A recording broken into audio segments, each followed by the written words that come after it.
Hi friend, SPK अकॅडमीमध्ये आपलं स्वागत आहे. मित्रांनो, आज आपण गणितातील महत्त्वपूर्ण असा श्रेणी हा टॉपिक या ठिकाणी घेणार आहोत आणि यामध्ये परीक्षेच्या दृष्टीने जे महत्त्वपूर्ण उदाहरण आहे त्या सर्व उदाहरणाचं काय केलेलं आहे मी या ठिकाणी समावेश केलेला आहे. चला तर मग सुरुवात करूया. पहिला प्रश्न पहा, 12, 17, 22, 27 यातील 31वे पद कोणतं येईल? आपल्याला कितवं पद काढायचं आहे? 31वे. आता पहिलं पद कोणतं आहे? 12. ते अधिक घ्या 12, पुढे लिहा अधिक. आता 12 आणि 5 17, 17 आणि 5 22, 22 आणि 5 27, म्हणजे यामधील फरक किती येतोय?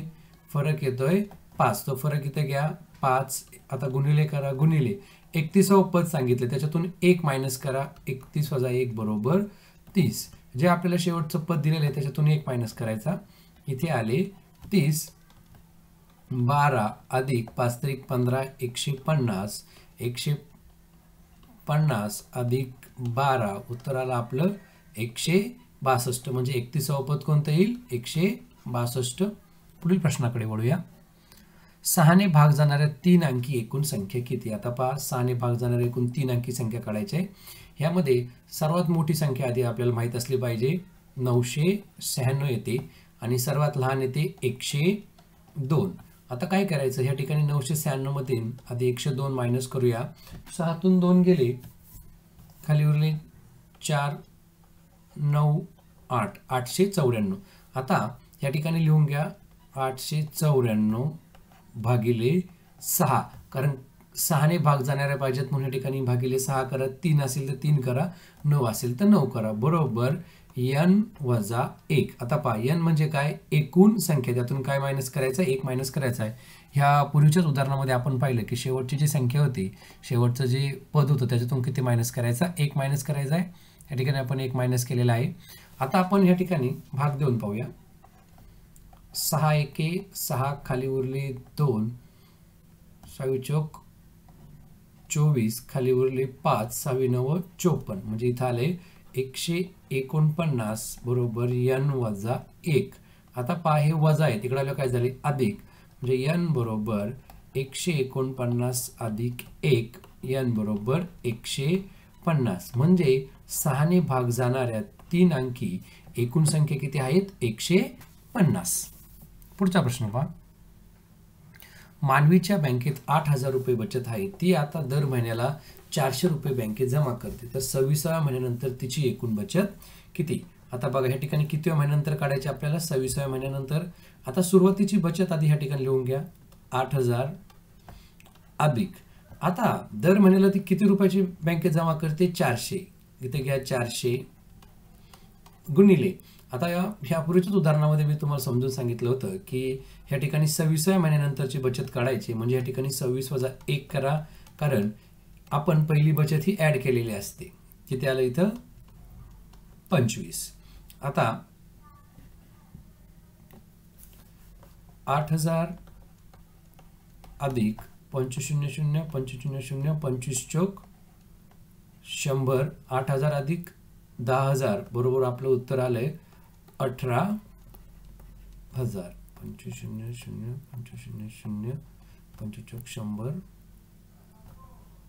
18,000 आपलं उत्तर या ठिकाणी आलेलं आहे. पुढे जाऊया. सागरचा पगार सध्या 18,000 आहे. त्याचा पगार दर महिन्याला 500 रुपयांनी वाढतो, तर 21व्या महिन्यात त्याचा पगार किती? त्याच धर्तीवर आधारित गणित आहे. आता 21व्या महिन्यानंतरचा पगार काढायचा आहे. सध्याचा पगार त्याचा लिहून घ्या, किती आहे? 18,000 अधिक दर महिन्याला कितीने वाढतोय, म्हणजे फरक किती येतोय आपला? 500. आता गुणिले 21 महिन्याच्या ऐवजी काय करायचं? 21 वजा 1 करा, उत्तर आलं आपलं 20. आता 18,000 अधिक 0 0 0 5 दुने 10. 18,000 अधिक 10,000 आपलं उत्तर आलं 28,000. म्हणजे 21 महिन्यानंतर त्याचा पगार किती होईल? 28,000. पुढे जाऊया. क्रांती, आता पहा, हे रिक्षाच्या भाड्यावर आधारित गणित आहे. क्रांती एका रिक्षात बसली तेव्हा मीटर भाडे 20 रुपये होते. त्यानंतर प्रत्येक किलोमीटरला 4 रुपये भाडे वाढ होते. जर तिने 21 किलोमीटर प्रवास केला तर तिने रिक्षावाल्यास किती पैसे द्यावे? पहा, आता सुरुवातीचं मीटर भाडं काय ते लिहून घ्या. या ठिकाणी लिहून घेतलं आपण 20, पुढे अधिक कितीचा फरक पडतोय प्रत्येक किलोमीटरला 4 ने वाढत चाललंय घ्या 4 गुणिले 21 किलोमीटरचा प्रवास केलाय म्हणजे तिने सुरुवातीचा प्रवास केलेला आहे म्हणजे 21 वजा 1 बरोबर 20 अधिक 20 चौक 80 100 म्हणजे 21 किलोमीटर प्रवास केल्यानंतर तिला रिक्षावाल्यास किती पैसे द्यावे लागतील 100 रुपये. आता पहा हे थोडंसं वेगळ्या प्रकारचं गणित आहे. राम एका टॅक्सीत बसला 23 मीटर 20 रुपये होते. प्रत्येक किलोमीटर मागे 4 रुपये वाढ होते. जर राम टॅक्सीवाल्याला शेवटी 112 रुपये देतो तर त्याने किती किलोमीटर प्रवास केला. आता बघा या ठिकाणी आपल्याला काय काढायचं आहे प्रवास काढायचा आहे. राम ज्यावेळेस टॅक्सीत बसला तेव्हा 20 रुपये भाडं होतं. शेवटी त्याने 112 रुपये दिलेले आहेत म्हणजे आपल्याला शेवटचं भाडं या ठिकाणी मिळालेलं आहे 112. राम बसला त्यावेळेस किती भाडं झालं होतं 20 अधिक कितीचा फरक पडतोय किलोमीटर मागे 4 रुपये गुणिले x म्हणजे आता आपल्याला काय येईल किती किलोमीटर प्रवास केला ते आपण त्या ठिकाणी काढूया.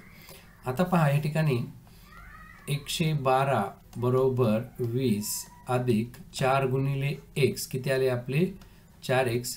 हे 20 इकडे अधिक आहेत इकडे आले काय होतील वजा 112. आता मी डायरेक्ट शॉर्टमध्ये लिहितो 112 वजा 20 बरोबर 4x करूया म्हणजे आपला वेळ वाचेल. इथं आले 2 9 2 11 0 92. आता बघा 92 बरोबर 4x 92 बरोबर 4x 4 इकडे गुणिले इकडे आलं काय झाले भागिले 92/4 बरोबर x 4 ने भाग देऊया 4 दुने 8 4 त्रिक 12 x बरोबर 23. आता मित्रांनो आपण ह्यापूर्वी पाहिलं की आपण जे उदाहरणं घेतली त्या उदाहरणामध्ये आपल्याला जो किलोमीटर दिला होता आपण त्याच्यातून 1 मायनस केला होता. आता काय करायचं आपण ह्या उदाहरणामध्ये आपलं उत्तर आलेलं आहे 23. 23 मध्ये काय करायचं आपण या ठिकाणी 1 ॲड करायचा म्हणजे x ची किंमत येईल आपली 24 म्हणजे त्याने एकूण किती किलोमीटर प्रवास केलेला आहे 24. हे लक्षात असू द्या. नेक्स्ट पहा एका सिनेमा हॉलमध्ये पहिल्या रांगेत 51 खुर्च्या आहेत दुसऱ्या रांगेत 54 खुर्च्या आहेत तिसऱ्या रांगेत 57 खुर्च्या आहेत तर 30व्या रांगेत किती खुर्च्या असतील. आता आपल्याला 30व्या रांगेत किती खुर्च्या आहेत हे काढायचं आहे.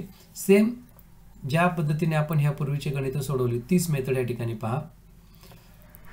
पहिल्या रांगेत किती खुर्च्या होत्या 51 अधिक पहा नंतर किती झाल्या 54 नंतर किती झाले 57 म्हणजे याच्यामध्ये कितीचा फरक पडतोय 3 गुणिले.